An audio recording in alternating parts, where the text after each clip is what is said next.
কি অন করছো? ও আচ্ছা। আর কি রাস্তায় যে পরিমাণ জ্যাম, এই জ্যাম কভার করতে করতে তো অবস্থা খারাপ গাড়ির একটা। এয়ারপোর্টটা এই গাজীপুর চৌরাস্তা পর্যন্ত মানে এই ঝামেলাটা পোহাইতে হবে আর কি। এরপরে আলহামদুলিল্লাহ।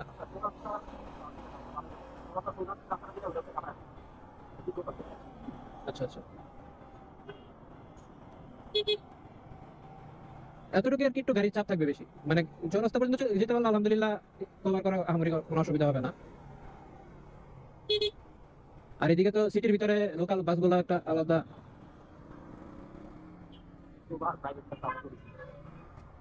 হলিডে মানুষ ঘুরতে বেরিয়েছে।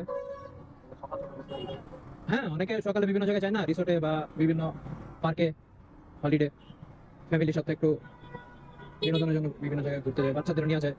এই শুক্রবারে মূলত তো ফ্যান্টাসি কিংডম, তারপরে নন্দন পার্ক, এসব জায়গায় তো অনেক গ্যাদারিং থাকে। তবে হ্যাঁ, রাস্তা কিন্তু আলহামদুলিল্লাহ অনেক ভালো হইতেছে, কিন্তু সময় লাগবে, লং টাইম। হ্যাঁ, কিন্তু এই যে বিভিন্ন, কিন্তু বড় কথা এটা না, যে বড় কথাটা হলো, কিন্তু বড় সমস্যাটা হলো কি যে মানুষ তো সচেতন না। এই যে হঠাৎ করে একটা মানুষ দৌড় দিবে, তারপরে ফুট ওভার ব্রিজ কিন্তু প্রায় 95% মানুষই ব্যবহার করতে চায় না। তো এই জন্য কিন্তু অনেক দুর্ঘটনা হয়। পরিবহনের দুর্ঘটনা মানে অধিকাংশই মানে সাধারণ মানুষের ভুলের কারণে। এই যে ছোট গাড়িগুলো যেমন রিক্সা, তারপরে অটো, এগুলা কিন্তু হাইওয়ে রোড, কেন ইচ্ছা করে তো আর কেউ দুর্ঘটনা ঘটাতে চায় না। কোনো ড্রাইভার কেন, কোনো মানুষই চায় না একটা মানুষের ক্ষতি হোক, এটা কারো কাম্য না। আচ্ছা আচ্ছা।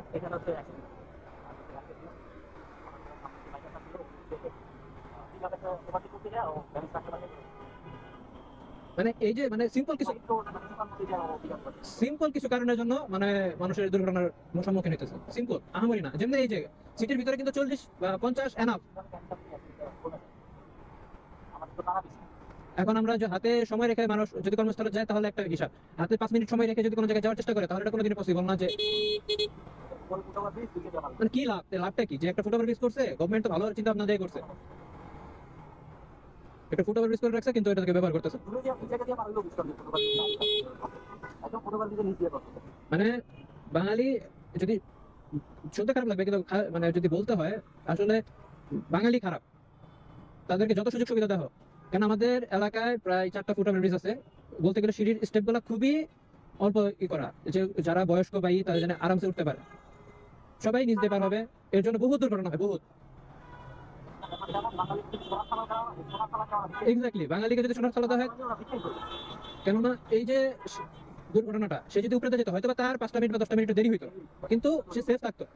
কেননা সবাই ডিপেন্ডেবল, একটা ফ্যামিলিতে একটা ছেলে মানুষ ফ্যামিলির জন্য বহুত কিছু করে, চাই যে ফ্যামিলিটা যেন সচ্ছল সুন্দর মতো চলা থাকে।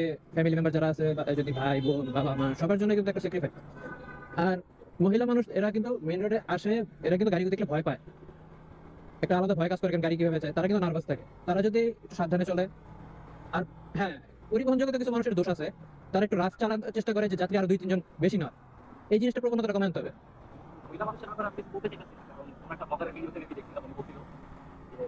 যদি বাচ্চা কাচ্চা হয় তাহলে হচ্ছে ওনার সামনে দিয়ে, ওর সামনে দিয়ে যখন বাইক রাইড করে যাবি তখন হচ্ছে ওর সামনে দিয়ে যাওয়া হবে না, ওর পিছন দিয়ে যাওয়া হবে না, কারণ বাচ্চা হচ্ছে ভয় খুব কম পায়। ওরা হচ্ছে সামনে দিয়ে দৌড়ায় চলে যাবে, ওর পিছন দিয়ে গেলে মোটামুটি অ্যাক্সিডেন্ট করবে চান্স আছে। আর যদি বয়স্ক লোক হয় ইন্ডিয়াকে যখন দেখবে গাড়িটা আসতেছে ও জায়গায় দাঁড়ায় যাবে, তো ওর সামনে দিয়ে গেলে মানে রিস্ক ফ্রি। কিন্তু মহিলা যে কি করবে, ওর সামনে দিয়ে যাবে না পিছন দিয়ে যাবে এটা কেউই জানে না, এটা উনি নিজেও জানে না কি করবে। কিন্তু এই মুহূর্তে আসলে গাড়ি যদি দেখে যে এই সময় সিচুয়েশন, গাড়ি যতটুকু পারে স্লো করে ফেলে তবে, আর যদি সম্ভব হয় গাড়িটা ব্রেক করে করা মানে উচিত। কেননা কনফিউশন, এই পজিশনটা হলে একটা কনফিউশন সিচুয়েশন। নেওয়া যাবে না একদম ফুল ব্রেক। এমন সে যে প্রেডিকশন করছে যেটা হাই স্পিড, মানে গাড়ি 100 বা 120-এ থাকা অবস্থায় একটা হাই স্পিডের সিচুয়েশনটা, কিন্তু এইসব সিচুয়েশন গুলোতে আসলে কি গাড়ি স্লো ডাউন করা উচিতটা হলো আমার কাছে পার্সোনালি প্রেফার মনে হইতেছে। কেননা বাংলাদেশের হাইওয়ে গুলোতেও আমার যতটুকু নলেজ, যে স্পিড লিমিট 80, এটা হাইওয়েতেও 100-তে চালায়, এটা কিন্তু অবৈধ আমার কাছে পার্সোনালি। আমি যতটুকু জানি যে হাইয়েস্ট স্পিড লিমিট 80টা করা থাকে, ফিক্স করা থাকে।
বাতাস আছে রে, ঠান্ডা বাতাস। বিট গুলোতে মনে করো যে একটু কালার মালার কিছু জানে।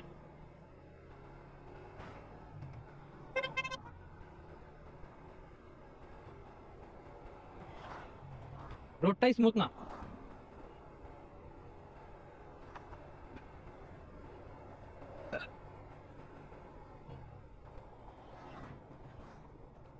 খারাপ লাগা শুরু করছে ভাঙ্গা রাস্তা দিয়ে। আসার সময় যে এত লম্বা রাস্তা আসলাম, পুরো রাস্তা কিন্তু স্মুথ। আর যাওয়ার সময় ক্যাবরা ক্যাবরা রাস্তা।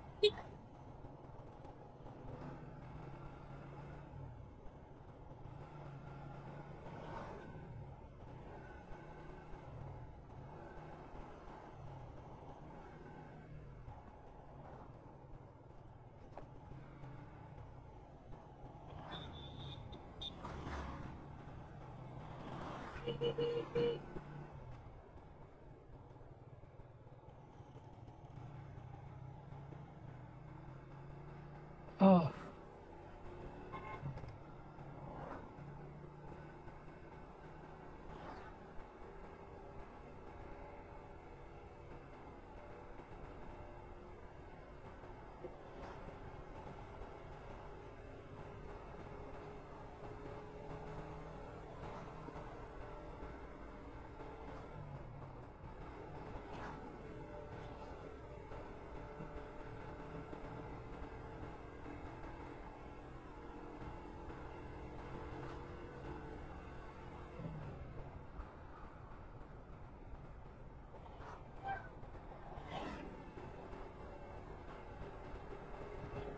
রাস্তা সমতল না, রাস্তার অবস্থা একদম ঢেউ ঢেউ।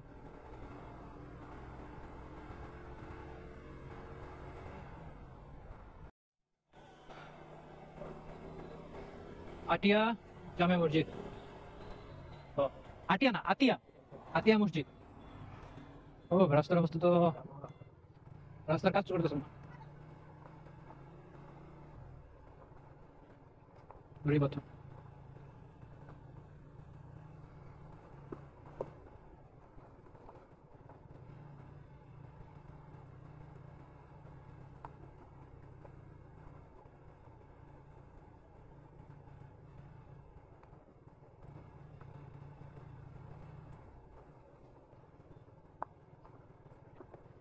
চাকা স্কিড করতেছে অনেক।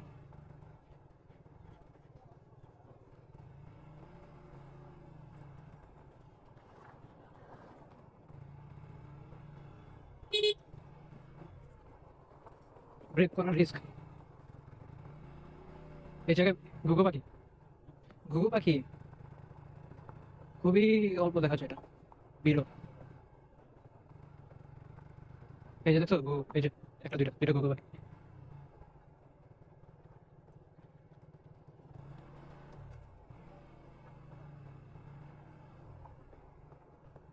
এটি তো গ্রাম বাংলার সৌন্দর্য, চারদিকে ধান ক্ষেত, ছাগল, গরু, আর একটা ঘুঘু পাখি। মানে ব্রেক করা যাবে না ধাপ করে। এই যে এই জায়গায় যদি ফুল ব্রেক প্রেস করা হয় নগদে, কোনো কথা নাই। ঠিক আছে, কিন্তু বাট এমনি তো তাই যে চালায়, চালানোর অবস্থা তো বুঝতে পারতেছি যে এটা মানে কত পরিমাণ যে খারাপ অবস্থা, যে চালাচ্ছে সেই বুঝতে পারে। আর এই যে টায়ার আছে এটা তো হলো অন রোড টায়ার। অফরোডিং এর জন্য এটা অতটা হেল্পফুল, হেল্পফুল অতটা কেন, এটা মোটেও এটার জন্য না। সামান্য কিছুই করা যায়, কিন্তু এই কন্ডিশনে এই চাকা কখনো ভালো সাপোর্ট দিবে না। সারফেস এরিয়া বারবার ছেড়ে দিতেছে। এই নিয়ে মনে হয় 15-20 বারের উপরে মনে কিছু চাকা স্কিপ করতেছে, ফিল করতেছে। এই জন্য পিছের ব্রেক করা বন্ধ করে দিচ্ছি, সামনেটা হালকা প্রেস করে দিচ্ছি আর ইঞ্জিন ব্রেকের উপর। তাও ফুল সামনেটা করে তো ভয় লাগতেছে। আল্লাহ বাঁচিয়েছে, আল্লাহ আবার মারছে, আল্লাহ বাঁচিয়েছে, আল্লাহ আবার মারছে। এটার অবস্থা একটু মোটামুটি ভালো আগেরটা থেকে, মানে এই রাস্তাটা চলার মতোই আছে, কিন্তু এটা তো চালানোর সিচুয়েশন নেই। ও, এই জায়গায় যে কি একটা সুন্দর ঠান্ডা বাতাস, আর চারদিকে ছায়া, রাস্তা থেকে একটা ঠান্ডাই, এতক্ষণ পিচের একটা গরম ছিল এখানে। এই যে এসে পড়েছি,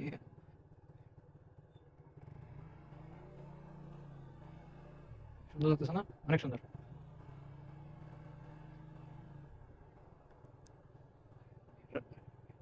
এটা হ্যাঁ হ্যাঁ, এই যে দিক দিয়ে যাওয়া যায়।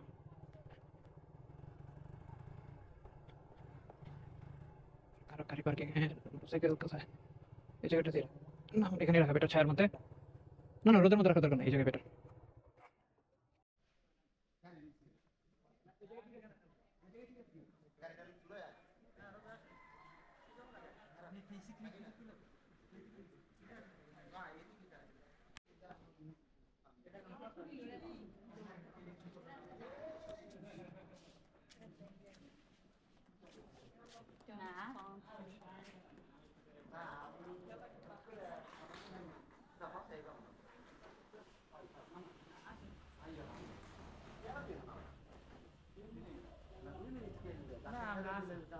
এক ঘন্টা পরে এক মনে হয়।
জমিদার বাড়ি কোন দিকে?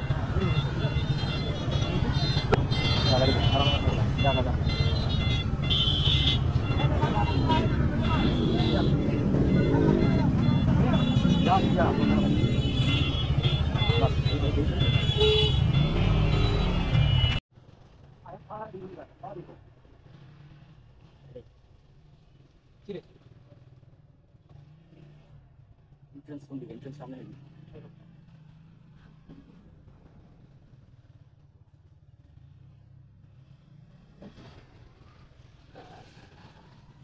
এরকম না?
এনে কব কিছু না হ্যাঁ সব যে ঢাকার লোক মারা গেছে দুটো নিয়ে খবর না না